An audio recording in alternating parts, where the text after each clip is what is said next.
Assalamualaikum warahmatullahi wabarakatuh, sahabat beriman. Seorang mantan kepala desa berangkat haji dengan uang yang diduga hasil korupsi. Selama menjabat, ia hidup dalam kemewahan, sementara rakyatnya menderita. Namun, siapa sangka, di depan Ka'bah, saat sedang tawaf, tubuhnya mulai berubah, bulu-bulu halus tumbuh di sekujur tubuhnya, dan dalam hitungan detik, ia berubah menjadi seekor tikus. Apakah ini balasan atas dosa-dosanya, atau ada rahasia lain yang belum terungkap? Simak kisah selengkapnya hingga selesai. Jangan lupa like, subscribe dan jangan lupa juga tinggalkan komentar sholawat sebagai bentuk cinta kita kepada Rasulullah Shallallahu Alaihi Wasallam. Bismillah.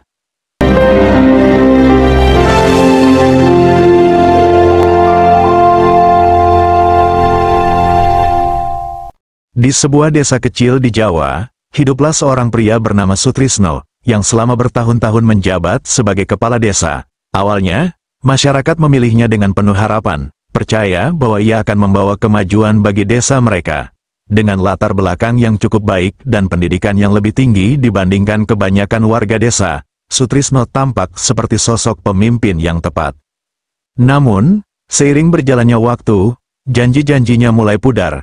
Ia lebih sibuk mengurus kepentingan pribadinya dibandingkan kepentingan desa. Proyek-proyek pembangunan seringkali tertunda tanpa alasan jelas, jalanan desa tetap rusak, dan fasilitas umum nyaris tak mengalami perbaikan. "Pak Kades, kapan jalan ke sawah akan diperbaiki?" tanya seorang petani dengan penuh harap. "Sabar, Pak, semua ada prosesnya," jawab Sutrisno sambil tersenyum, meskipun di dalam hatinya ia tidak benar-benar peduli.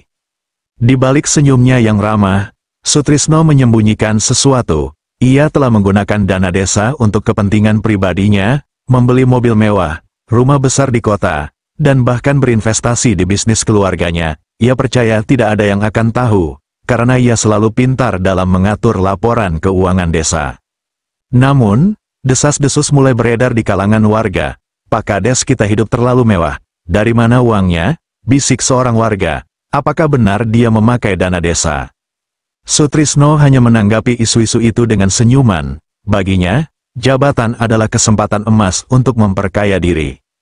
Setelah masa jabatannya berakhir, Sutrisno tetap hidup nyaman dengan uang yang ia kumpulkan. Ia masih memiliki simpanan besar dari dana desa yang telah ia selewengkan. Dengan uang itu, ia memutuskan untuk pergi haji bersama istrinya, Bu Sumarni, sebagai bentuk pembersihan dosa.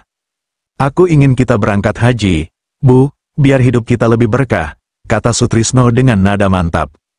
Bu Sumarni yang polos dan taat agama merasa bahagia mendengar rencana suaminya. Baginya, ini adalah kesempatan untuk mendekatkan diri kepada Allah. Namun, ada sesuatu yang mengganggu hati Sutrisno. Saat ia menatap undangan keberangkatan hajinya, dadanya terasa sesak. Ia berusaha meyakinkan diri bahwa Allah Maha Pengampun dan perjalanan ini akan menghapus dosa-dosanya. Tetapi, apakah perjalanan suci bisa menghapus dosa yang diperoleh dengan cara yang kotor? Sesampainya di Mekah, Sutrisno dan istrinya merasakan kedamaian yang luar biasa. Masjidil Haram berdiri megah, dan Ka'bah tampak begitu indah di hadapan mereka. Namun, di tengah keindahan itu, Sutrisno mulai merasa gelisah. Setiap kali ia menatap Ka'bah, tubuhnya terasa berat dan keringat dingin mengalir di dahinya. "Kenapa aku merasa seperti ini?" batinnya. Saat memasuki area tawaf, ia mulai merasa lemas, kepalanya pening, tubuhnya terasa ringan, dan perasaan aneh menjalar dalam dirinya. "Sutrisno, kenapa wajahmu pucat?" tanya istrinya khawatir. "Tidak tahu, Bu, aku merasa tidak enak." Ketika mereka memulai putaran pertama tawaf, perasaan aneh itu semakin kuat. Langkahnya menjadi tidak stabil, pandangannya berputar-putar, dan telinganya mendengar suara berbisik. "Kau datang ke sini dengan uang haram, kau pikir bisa menipu Tuhan?" Matanya membelalak, dadanya sesak, dan tiba-tiba, Sutrisno jatuh ke lantai marmer Masjidil Haram. Para jamaah di sekitarnya berteriak kaget. Namun, sesuatu yang lebih mengerikan terjadi. Tubuhnya mulai menyusut, kulitnya berubah, dan dalam hitungan detik, ia telah berubah menjadi seekor tikus besar berwarna coklat. Orang-orang menjerit ketakutan melihat fenomena aneh itu. Beberapa lari, sementara yang lain terpaku menyaksikan kejadian tersebut. "Astagfirullah, itu tikus dari mana?" seru seseorang. "Tidak mungkin, Itu Pak Sutrisno, teriak istrinya, gemetar ketakutan. Dalam wujud tikus, Sutrisno masih memiliki kesadarannya sebagai manusia. Ia mendengar suara istrinya yang menangis, melihat orang-orang yang ketakutan, tetapi ia tidak bisa berbicara atau meminta pertolongan. Ya Allah, apa yang terjadi padaku? Ia mencoba berlari, tetapi setiap langkahnya hanya membuat orang semakin ketakutan. Para petugas keamanan Masjidil Haram mencoba menangkapnya, tetapi ia berhasil lolos ke sudut ruangan, bersembunyi di antara batu-batu. Ketakutan luar biasa menyelimuti hatinya. Ia sadar bahwa ini bukan mimpi, ini nyata. Teringatlah olehnya semua kejahatan yang telah ia lakukan. Bagaimana ia mengkhianati amanah sebagai kepala desa. Bagaimana ia mengambil uang yang seharusnya untuk rakyat. Bagaimana ia menipu semua orang termasuk dirinya sendiri. Dan sekarang, ia menerima balasannya. Di dalam kegelapan, Sutrisno yang kini berbentuk tikus mulai berpikir keras. Apakah ia akan selamanya terjebak dalam wujud ini? Adakah cara untuk kembali menjadi manusia? Dalam diam, ia mendengar suara dalam hatinya. Bertobatlah dengan sungguh-sungguh, kembalikan yang bukan milikmu, perbaikilah kesalahanmu. Sutrisno ingin menangis, tetapi tubuhnya tidak lagi bisa mengeluarkan air mata. Sementara itu, Bu Sumarni masih mencari keberadaan suaminya, menangis dan berdoa agar semua ini hanya cobaan sementara. Di sudut tersembunyi, Sutrisno mulai menyusun rencana. Jika ia bisa kembali, ia akan mengakui semua dosanya, ia akan mengembalikan harta yang telah ia curi, meminta maaf kepada rakyatnya, dan menjalani hidup yang lebih baik. Tapi, apakah masih ada kesempatan baginya? Sutrisno yang kini berbentuk tikus berlari di antara kaki-kaki para jamaah, napasnya tersengal, pikirannya masih berantakan, ia tidak percaya bahwa dirinya kini bukan lagi manusia. Ya Allah, apa yang terjadi padaku? Apakah ini azab? Di kejauhan, ia melihat istrinya, Bu Sumarni, yang masih berdiri dengan tubuh gemetar, matanya mencari-cari suaminya yang telah lenyap entah kemana. Sutrisno ingin berlari ke arahnya, ingin mengatakan bahwa ia ada di sini. Namun, bagaimana caranya? Ia bukan lagi seorang kepala desa yang dihormati, melainkan seekor tikus kecil yang bahkan tidak bisa berbicara. Para petugas keamanan yang melihat tikus besar berkeliaran mulai bertindak. Cepat tangkap tikus itu. Beberapa petugas mengambil sapu panjang dan mencoba mengusirnya. Sutrisno panik dan segera berlari menuju area yang lebih gelap, melewati celah-celah kecil di dinding Masjidil Haram. Ia terus berlari, masuk ke dalam lorong-lorong kecil, tempat yang tidak pernah ia bayangkan sebelumnya. Tempat yang selama ini hanya dihuni oleh makhluk-makhluk kecil seperti dirinya sekarang. Sutrisno kini benar-benar sendirian. Hari pertama sebagai tikus adalah neraka bagi Sutrisno. Ia bersembunyi di balik tumpukan kardus bekas di dekat salah satu sudut bangunan Masjidil Haram. Tubuhnya menggigil, bukan karena dingin, tetapi karena ketakutan dan kebingungan yang luar biasa. Perutnya mulai lapar. Sutrisno melihat beberapa sisa makanan di tanah, roti yang terjatuh, butiran nasi, dan remah-remah lainnya. Haruskah aku makan ini? Pikirnya dengan jijik, tetapi rasa lapar mengalahkan segalanya. Dengan enggan, ia mulai menggigit remah-remah roti itu. Saat itu, kesadarannya semakin kuat, ia benar-benar telah menjadi seekor tikus, bukan hanya dalam bentuk, tetapi juga dalam kebiasaan. Waktu berjalan lambat, Sutrisno mulai mengenal sudut-sudut tersembunyi Masjidil Haram. Ia menemukan terowongan kecil yang menghubungkan beberapa bagian masjid. Ia bertemu dengan tikus-tikus lain, tetapi mereka hanya melihatnya sekilas sebelum pergi, seolah-olah tidak peduli dengan kehadirannya. Ia ingin berbicara dengan mereka, ingin mengatakan bahwa ia berbeda, tetapi tidak ada yang bisa mengerti. Kini, Sutrisno benar-benar terjebak dalam dunia yang tidak pernah ia bayangkan sebelumnya. Malam itu, di kegelapan lorong-lorong kecil, Sutrisno mendengar suara. Kau pikir bisa lolos begitu saja, Sutrisno? Suara itu bukan suara biasa. Itu adalah suara dari dalam dirinya sendiri. Aku hanya ingin hidup lebih baik. Aku ingin bertobat, Sutrisno berusaha menjawab. Tapi kau tidak pernah benar-benar peduli pada rakyatmu. Kau mengambil hak mereka, dan sekarang kau menerima akibatnya. Sutrisno terdiam, ia tidak bisa menyangkal kebenaran itu. Dulu, ia sering berkata bahwa ia akan membangun desa, tetapi kenyataannya, ia hanya membangun kekayaannya sendiri. Jalanan tetap rusak, sekolah-sekolah tetap bobrok, sementara rumahnya semakin besar dan mewah. Apa yang harus aku lakukan? Tanyanya dalam hati. Tidak ada jawaban, hanya keheningan yang semakin menyesakkan. Beberapa hari berlalu, Sutrisno mulai terbiasa dengan kehidupannya yang baru.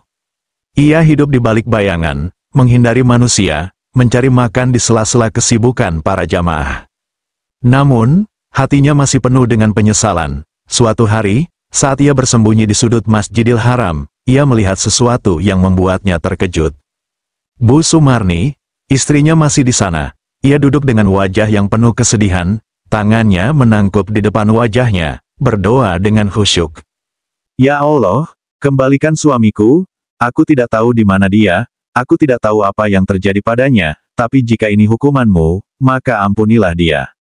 Hati Sutrisno terasa hancur, istrinya masih menunggunya, masih berharap bahwa ia akan kembali.